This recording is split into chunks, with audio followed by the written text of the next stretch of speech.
네, 오늘 우리에게 주시는 하나님의 말씀은 구약성경 사무엘하 9장 9절부터 13절까지 말씀입니다. 네, 저와 함께 읽어보시겠습니다. 왕이 사울의 시종 시바를 불러 그에게 이르되 사울과 그의 온 집에 속한 것은 내가 다 내 주인의 아들에게 주었노니 너와 내 아들들과 내 종들은 그를 위하여 땅을 갈고 거두어 내 주인의 아들에게 양식을 대주어 먹게 하라. 그러나 내 주인의 아들 무비보셋은 항상 내 상에서 떡을 먹으리라 하니라. 시바는 아들이 15명이요 종의 20명이라. 시바가 왕께 아뢰되 내 주 왕께서 모든 일을 종에게 명령하신 대로 종이 준행하겠나이다 하니라. 무비보셋은 왕자 중 하나처럼 왕의 상에서 먹으니라. 무비보셋에게 어린 아들 하나가 있으니 이름은 미가더라. 시바의 집에 사는 자마다 무비보셋의 종이 되니라. 무비보셋이 항상 왕의 상에서 먹음으로 예루살렘에 사니라. 그는 두 발을 다 절더라. 아멘. 우리 지난 시간에 이어서 은총을 베푸는 다윗의 모습을 살펴보게 됩니다. 자, 다윗은 언약에 신실한 사람이었기 때문에 자기가 이 요나단과 언약을 맺을 때에 요나단이 다윗에게 부탁을 했죠. 자기의 집안에, 자기의 가문에 은총을 베풀어 달라라고 부탁을 했고, 그것을 다윗은 기억하고 오늘 실행에 옮깁니다. 자, 그래서 다윗이 누구를 불렀냐면 사울의 시종이었던 시바를 불렀습니다. 자, 사울 왕의 이 재산들이 있을 거 아닙니까? 그 재산들을 좀 어떻게 보면 이렇게 관리하던 그런 집사와 같은 종이었는데, 자, 시바를 불렀습니다. 그리고 시바에게 뭐라고 말하냐면 사울과 그의 온 집에 속한 것은 다 내 주인의 아들에게 주겠다라고 말합니다. 자, 여기에서 다윗이 시바에게 내 주인의 아들이라고 말을 합니다. 여기에서 이제 이 표현이 조금 혼란을 줄 수가 있죠. 왜냐하면 시바의 주인은 사울이고 사울의 아들은 요나단입니다. 그런데 내 주인의 아들은 1차적으로 보면 요나단이잖아요. 그런데 요나단은 이미 길보아 산전투에서 이 블레셋과의 전쟁에서 이제 죽었죠. 그렇기 때문에 실질적인 상속의 대상이 될 수 없습니다. 그래서 이 내 주인의 아들이라는 이 표현은 히브리어로 보면 벤 아도네카라는 그러한 표현으로 쓰고 있는데요. 여기에서 벤, 그러니까 우리가 히브리어 단어들을 다 할 필요 없습니다만 몇몇 단어들을 알아두면 좋습니다. 그래서 벤, 성경에 예를 들어서 베냐민, 이런 벤이라는 단어가 나오면 이게 아들이라는 뜻이죠. 그런데 아들이라는 뜻이 1차적이지만 그 1차적인 의미만 있는 것이 아니라 이 벤이라는 뜻은 2차적으로는 남자 후손을 가리킵니다. 그래서 내 주인의 아들 하면 문자적으로는 사울의 아들인 요나단을 가리키지만, 그런데 내 주인의 아들이 꼭 요나단만 가리키는 것이 아니라 이 사울의 남자 후손, 그러니까 요나단은 이미 죽었으니까 지금 다윗에게 은총을 받는 자 누구죠? 무비보셋이죠.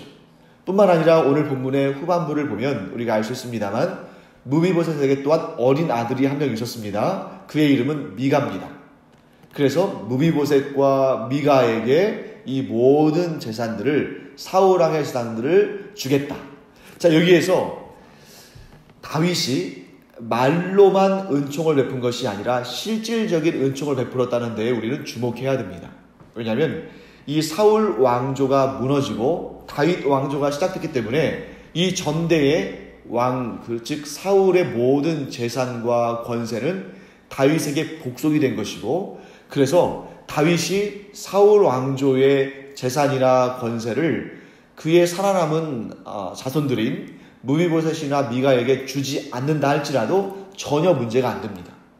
어떻게 보면 전쟁에서 승리한 나라가 전리품을 가져가는 것처럼 왕조가 바뀌었기 때문에 전대 왕조인 사울 왕조의 재산과 권세를 다윗 왕이 다 가져간다고 해서 누가 뭐라고 할 사람이 없죠. 그럼에도 불구하고 다윗은 자신이 요나단과의 언약에서 은총을 베풀기로 한 약속을 기억하고 실질적으로 그 은총의 열매들을, 그 은총의 결실들을 이 무비보셋과 미가에게 전달하는, 즉 자기의 마음이 거짓이 아니라 진정한 마음이라는 것을 보여줍니다. 자, 그런데 어떤 학자들은 이제 이 10절을 보시면 이런 내용이 나옵니다. 무비보셋은 항상 나의 상에서, 즉 다윗 왕의 상에서 떡을 먹으리라. 여러분, 여기서 성경에서 우리가 떡이라고 표현하는 것은 사실 이제 이게 번역이 바뀌면 밥을 먹으리라고 이제 바뀌어야 되는데, 이제 옛날 번역을 좀 그대로 쓴 거죠. 더 정확한 표현이라면 나의 상에서 식사를 함께 하리라, 이렇게 표현해야겠죠. 왜냐하면 떡은 사실 주식은 아니잖아요.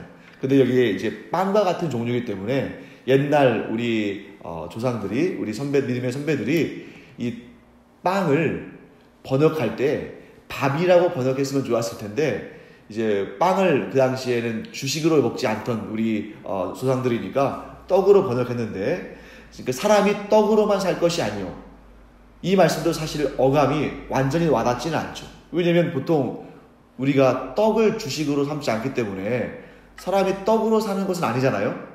근데 사람이 밥으로만 사는 것이 아니요, 밥을 먹지 않고는 살 수 없으니까. 그래서 여기서 성경에서 우리가 떡이란 단어를 만났을 때에는 어떻게 이해하면 좋습니까? 밥, 식사, 이렇게 이해하면 좋습니다. 그래서 다윗이 무비보셋은 항상 나의 상에서 떡을 먹으리라 라고 말한 것은 실질적인 의미는 뭡니까? 무비보셋은 항상 나의 식탁에서 함께 식사하리라, 이런 말씀입니다. 자, 그런데 어떤 학자들은 이 내용을 너무 지나치게 당대의 사회 문화적인 배경 가운데 해석해서 본문의 진위를 왜곡하는 경우들이 있습니다. 자, 어떤 경우냐면 일부 학자들의 경우는 다윗이 무비보셋을 왕궁에 들여서 자기의 식탁에서 함께 식사하도록 한 것이 단지 무비보셋을 왕자들 가운데 하나와 같이 여겨주고 그에게 은총을 베풀어 주었다 하는 그런 순수한 의미에서 해석하지 않고 좀 다르게 해석하는 경우들이 있습니다. 예를 들면 이런 것이죠. 자, 이스라엘이 있을 때 이스라엘 나라 하나만 있는 것이 아니잖아요. 그 주변에 많은 나라들이 있습니다. 지금으로부터 3000년 전의 이야기입니다. 그런데 대부분의 나라들이 이 당시에는, 오늘날은 나라와 나라 사이의 전쟁이 흔치는 않잖아요. 그런데 이 당시에는 해마다 주기적으로 나라들이 서로 전쟁도 하고, 어떤 나라가 다른 나라에게 복속이 되기도 하고, 또 반대로 그 복속됐던 나라가 또 자기를 집어삼켰던 나라에게 복수하기도 하고, 이러한 전쟁이 아주 잦았던 그런 시대입니다. 또 왕조도 자주 바뀌었죠. 그래서 이제 고대 근동의 이런 국가들에서는 어떤 일들이 주로 일어났냐면, 이 나라가 나라를 차지했을 때, 왕조가 다른 왕조를 건립했을 때, 이럴 때 잠재적인 적들이라고 생각되는 사람들, 예를 들면 이전 왕조의 왕자들 혹은 복속한 나라의 왕자들, 이런 사람들을 볼모로 잡아간다는 겁니다. 자, 우리나라 역사에도 그런 경우들이 많이 있었죠. 우리나라의 왕자들도 볼모로 중국에 많이 잡혀갔고, 또 일제시대 때는 우리나라의 왕자나 공주가 거의 강제적으로 일본에 가서 거기에서 공부하고 거기에 문화를 습득하고 막 이러지 않았습니까? 이런 것처럼 잠재적인 반란의 씨앗들을 그들이 반란과 역모를 꾸미지 못하게 할 때 가장 위험한 사람들은 감옥에 보내거나 유배를 보낸 것이 아니란 것입니다.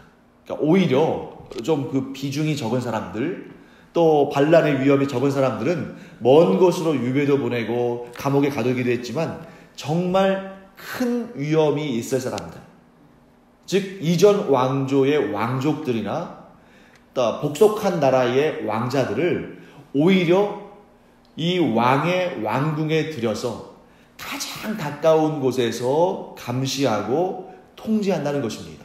자, 이렇게 함으로써 얻는 유익은 뭘까요? 예를 들면 사울 왕의 왕자들이 있는데 그들을 감옥에 가두거나 저 변방으로 유배를 보내면, 물론 여러분 다윗이 이제 왕이 됐지만 이 왕이 되면서 사람들이 싹 물갈이 되는 것이 아니라 그 백성들은 불과 얼마 전만 하더라도 사울 왕에게 충성을 했던 그런 사람들 아닙니까? 이 마음이 정서적으로 바로 바뀌지 않는 거예요. 또한 사울 왕의 같은 지파인 베냐민 지파의 사람들이랄지, 또는 사울에게 또 녹봉을 받거나 은혜를 입은 사람들이랄지, 이런 사람들이 아주 급격하게 다윗 왕에게 마음을 돌릴 수는 없는 것입니다. 자, 그런데 그때에 사울 왕의 후손들을 함부로 대하거나 괴롭히거나 죽이거나 유배를 보내거나 그러면 반감이 생기겠죠. 그러니까 어떤 방식을 사용하냐면 그 바뀐 왕족, 즉 이전 왕조의 왕족들을 잘 대해주는 것처럼 보여주는 겁니다. 그래서 왕의 식탁에 앉혀서 같이 식사도 하고 왕궁의 좋은 처소를 예비해 주기도 하고 이러면 이 사람들이 이전 왕조에서 충성을 다했던 사람들의 마음이 어떻게 되냐면 이 새로 세워진 왕이 참 훌륭한 왕이구나. 이렇게 관대한 마음을 가지고 이전 왕의 그 왕족들을, 그 후손들을 참 잘 대해주는구나 하는 그런 마음을 갖게 된다는 것이죠. 또 다른 유익은 무엇입니까? 눈에 봐야 안심이 되잖아요. 그렇죠? 만약에 이전 왕조의 왕자들이나 왕족들이 있는데 자기 눈 밖에서 벗어나면 이 사람들이 지금 어떤 일을 계획하고 있는지, 뭐 음모를 꾸미고 있는지, 역모를 꾸미고 있는지 눈에 보이지 않으니까 계속 거리껴지는 것이고 불안한 것입니다. 그래서 눈앞에 보고 어떻게 보면 이제 감시하는 것이죠. 그래서 어떤 학자들은 이 다윗이 무비보셋을 왕궁에 들여서 이 다윗의 시야 가운데 놓은 것은 잠재적인 음모, 잠재적인 역모를 막기 위한 방법이다 라고 생각하는데 그것은 저는 잘못된 해석이라고 봅니다. 왜냐하면 사실 여러분 우리가 다윗이 무비보셋을 향해서 어떤 마음을 가졌는지 그 속을 다 우리가 들여다볼 수 있습니까? 없습니까? 없죠. 우리가 우리 자신도 잘 모르는데 어떻게 다윗 왕이 어떤 마음을 품었는지 알 수 있겠습니까? 하지만 우리는 이 성경을 통해서 다윗의 그 특별함을 볼 수가 있습니다. 다윗이 뭐에 있어서 특별했냐면 언약에 있어서는 굉장히 자기의 생명을 다해서 이 언약을 지킬 정도로 언약에 대해서는 매우 신실한 사람이었다는 것을 보게 되는 것이죠. 자, 예를 들어 보겠습니다. 다윗은 하나님과 맺은 언약에 있어서 매우 신실했습니다. 그래서 사무엘이 어린 다윗을 찾아와서 그에게 왕의 기름 부음을 부었죠.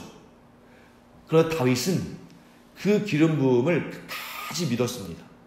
그래서 이제 사울이 자기를 미워하고 공격하고 죽이려고 할 때 이런 의심을 할 만도 하잖아요.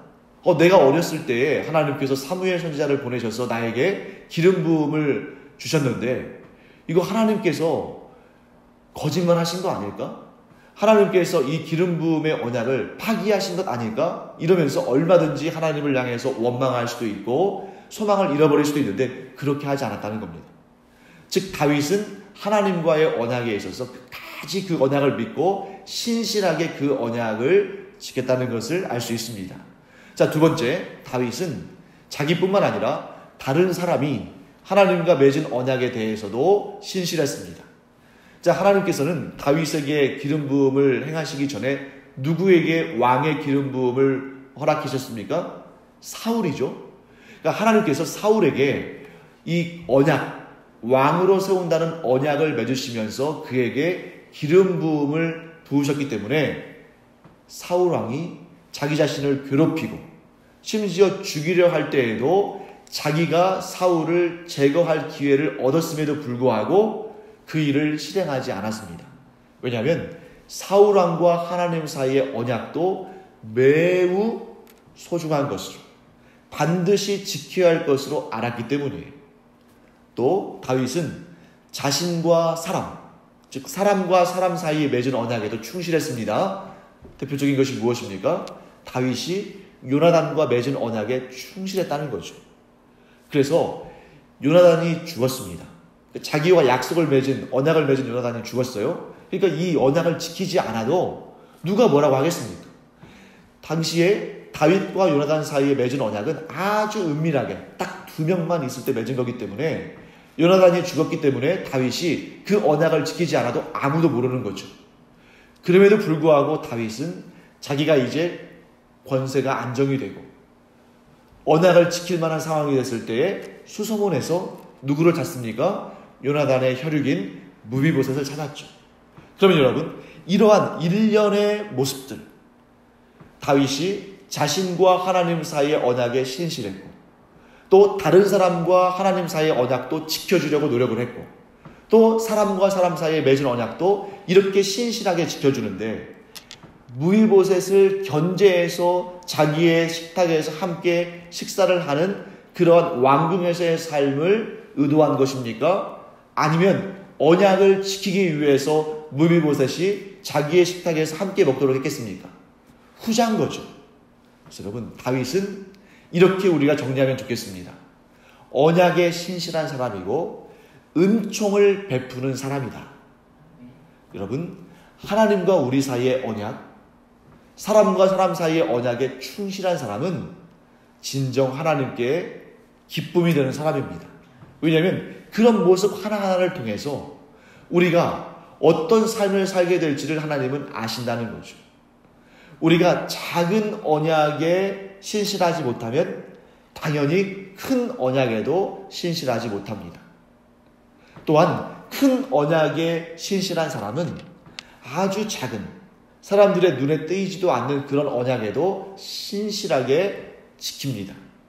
여러분과 제가 약속, 언약에 신실한 그런 다윗과 같은 사람 되기를 간절히 축원합니다. 그래서 하나님께서 약속을 잘 지키는 사람은, 즉 언약을 잘 지키는 사람은 하나님께서 칭찬하시고 상을 주신다.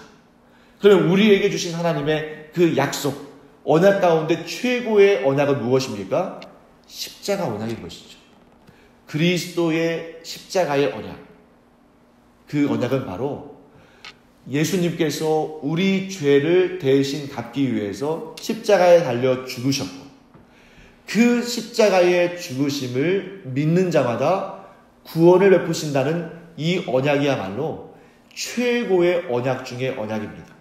그러면 이 언약에 신실하다는 것은 뭐냐면 믿어 의심치 않는다는 것을 의미하는 거죠.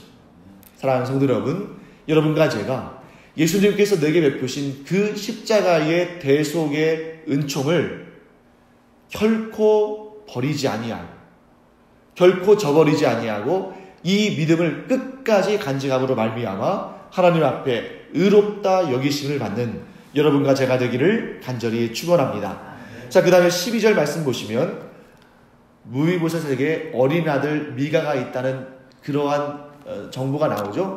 사실 무비보셋까지는 우리가, 요나단의 아들 무비보셋까지는 아는 분들이 많은데, 그 다음에 이 무비보셋이 어린 아들 미가를 그에게 어린 아들 미가가 있다는 사실을 아는 분들이 많지는 않죠. 이 시간 한번 정리해 주면 좋겠습니다. 요나단에게 아들이 있었는데 그 아들은 무비보셋이고, 무비보셋에게도 어린 아들이 있었는데 그 아들은 미가입니다. 자, 이 얘기 왜 했을까요? 지금 미가에 대한 이야기가 여기에서 굳이 등장하지 않을 수도 있는데, 그리고 그가 역사상 중요한 역할을 하거나 이런 것도 아닌데 왜 그가 등장하냐면 성경이 지금 계속되기 때문입니다. 사무엘상에서 사무엘하로, 사무엘하에서 열왕기 상하로, 또 열왕기 상하의 그런 내용들이 또 역대상하에서 또 반복이 되죠. 그런데 우리가 역대상 8장과 9장을 보면 무슨 내용이 등장하냐면 거기에 족보들이 등장하는데, 이 요나단의 아들 무비보셋의 대를 잇는 아들이 미가잖아요. 미가에게 하나님께서 많은 자손들을 허락해 주십니다. 그 내용이 역대상 8장과 9장에 등장합니다. 자, 뭘 의미합니까? 다윗이 요나단과 맺은 언약에 신실했음을 증거하는 겁니다. 예를 들어서 다윗이 사람들에게 내가 그렇게 관대한 왕이다, 내가 이렇게 정말 이 사울 왕조의 후손들에게 선대하는 사람이다 라고 자기를 위장하는 그러한 목적으로 무비보셋을 왕궁에 들였다면 아마 은밀하게 겉으로는 잘 대해주는 것처럼 하면서 사람들에게 인기를 얻고 사람들에게 지지를 얻은 다음에 어느 순간, 어느 정도 시간이 지난 다음에 은밀하게 무비보셋과 미가를 제거해서 그런 언제 있을지 모를 그런 반란의 씨앗을 제거하려고 했겠죠. 만약에 다윗이 언약에 신실하지 않은 사람이라면. 그런데 이것은 후대에 가서 증명이 됩니다.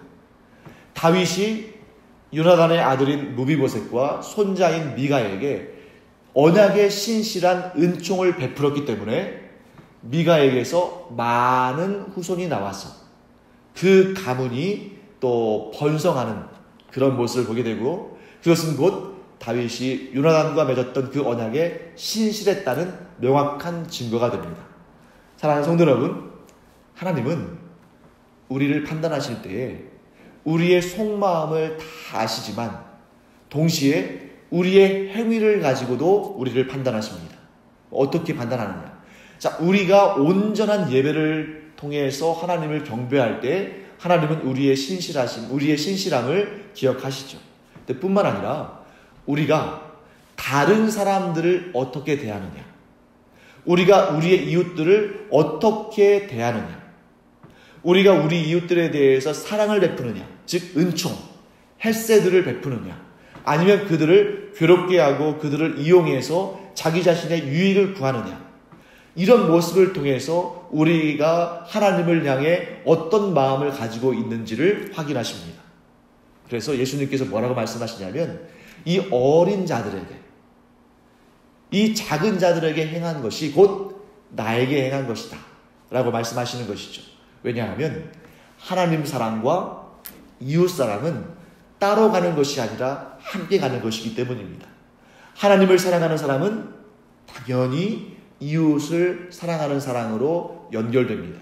물론 그 역은 성립하지 않을 수 있죠. 이웃을 사랑한다고 해서 자동적으로 하나님을 사랑하는 것은 아닙니다.